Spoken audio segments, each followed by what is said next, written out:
मोजकेच नेते उपस्थित राहणार असल्याची माहिती सूत्रांकडून मिळते. बाळासाहेब थोरात आणि विजय वडेट्टीवार हे उपस्थित राहणार असल्याचं कळतंय. बिहार निवडणुकीमुळे काँग्रेस नेत्यांनी मनसेपासून अंतर ठेवण्याचा प्रयत्न केल्याचं चित्र आहे. उद्या मवी आणि मनसेचा मुंबईमध्ये सत्याचा मोर्चा निघणार आहे.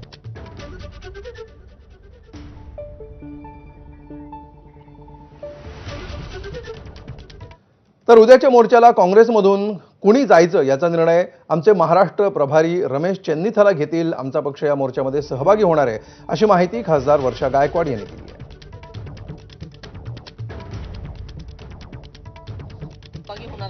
आमच्या वतीने मी सांगितलं ना तुम्हाला की काँग्रेस पक्षाच्या वतीने बाळासाहेब थोरात आणि त्या ठिकाणी जे आहे आमचे ज्येष्ठ नेते त्या ठिकाणचे बाबतीमध्ये निर्णय घेतील कोण सामील होणार आणि कोण सामील नाही होणार. पण बिलकुल एक आहे की काँग्रेस पार्टीच्या वतीने काही नेते आमचे नक्कीच त्यामध्ये सामील होतील. नाही, मी असं सांगितल्याप्रमाणे की आमचे पक्षाचे जे प्रभारी आहेत रमेश चेन्नीथलाजी, त्यांच्या तुम्हाला माहिती आहे की दुर्दैवाने आईंचं निधन झाले. त्यांच्याशी आमची या विषयावर चर्चा झाली, पण ते गावी असल्यामुळे आज ते त्रिवेंद्रमला त्या ठिकाणी येणार. त्यांच्याशी चर्चा करून या संदर्भामधलं आम्ही सांगू, पण नक्कीच काँग्रेस पक्षाचे नेते त्या ठिकाणी सामील होणार. तर महाविकास आघाडी आणि मनसेच्या उद्याच्या मोर्चाला पोलीस परवानगी देणार नसल्याची माहिती आहे. आझाद मैदानाच्या बाहेर आंदोलनाला परवानगी देता येत नाही अशी पोलिसांनी भूमिका घेतली आहे. मवी आणि मनसेचा मोर्चा त्यामुळे विना परवानगीच होण्याची शक्यता आहे.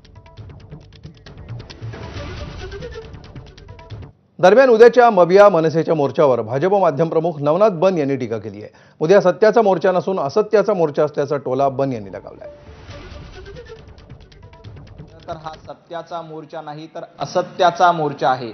सातत्यानं असत्य बोलणं, सातत्यानं असत्य पसरवणं हे महाविकास आघाडीचं धोरण राहिलेलं आहे. तुमच्या इथल्या व्यवस्थेवर विश्वास नाही आहे, तुमचा निवडणूक आयोगावर विश्वास नाही आहे आणि तुम्ही असत्य पसरवण्याचं काम करत आहात.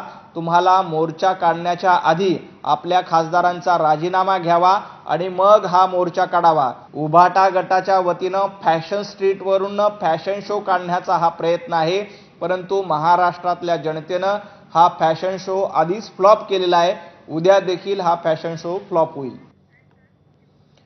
तर मनसे आता उभाटामध्ये विलीन होण्याच्या गोष्टी सुरू झाल्यात असं राजू वाघमारेंनी म्हटलंय. राज ठाकरेंनी उद्धव ठाकरेंचं नेतृत्व स्वीकारलं असं राजू वाघमारे म्हणतात. बैठकीमध्ये राज आणि उद्धव ठाकरेंच्या आसन व्यवस्थेवरून देखील त्यांनी टीकास्त्र सोडलंय. अनेक मनसैनिक नाराज आहेत असंही राजू वाघमारेंनी म्हटलंय. मनसे उभाटामध्ये विलीन होण्याच्या गोष्टी आता सुरू झालेल्या आहेत. राज ठाकरेंनी उद्धव ठाकरेंचं नेतृत्व स्वीकारलं आहे आणि थोड्याच दिवसामध्ये मनसे ही पूर्णपणे उभाटामध्ये विलीन होत आहे. याचा पुरावा म्हणजे तुम्हाला एक मी आता सामनातलं एक पोस्टर दाखवतो, त्यांची बातमी आहे.